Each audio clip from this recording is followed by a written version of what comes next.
best way to understand how you're perceived by others is to first talk to your boss about meeting with 3 groups of people. One, you want to meet with your boss's peers and ask them 2 questions. One, what are your best traits? Ask them to give you 2 examples of things that you do really well. Then ask them to give you 1 or 2 examples of things that you do not do so well, or traits that are not so great. And the reason why you want to start with what you do well is because people don't like to tell you what you don't do well. People don't like to give you negative news. So you want to start with that and then ask them, would you mind telling me about a couple things that I could improve upon or a couple areas of improvement? I would really appreciate it.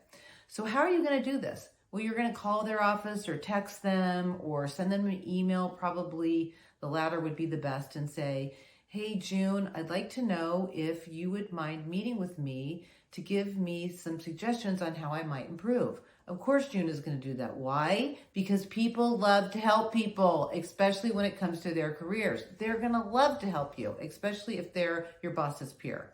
So you're going to do that. Having done that, you're going to feel fabulous, and you're going to ask some of your peers to do the same thing. 1 or 2 people, you're going to go to meet with them, and you're going to ask them if they can tell you a couple things that you can improve upon and a couple things that are great about yourself, what you're doing well. Again, remember, people don't like to tell you things that you can improve upon.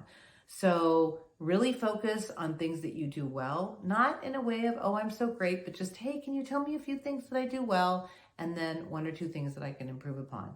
And then lastly, you want to ask people that are just right below your level. And this is great because they're often really open. You'd be surprised. They're the ones that are going to say, hey, yeah, you know what? You're not so great in this area. They're often super candid, and they'll let you know. And they're also going to say what you do well.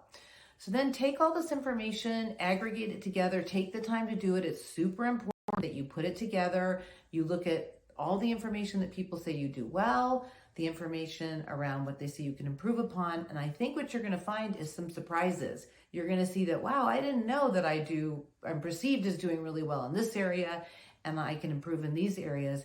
And it will give you some fodder, some areas that you can really move in to move up, because that's what it's all about, is moving up in your career. And this is really invaluable information that you're getting for no cost, that will help you make some changes and help you in your career.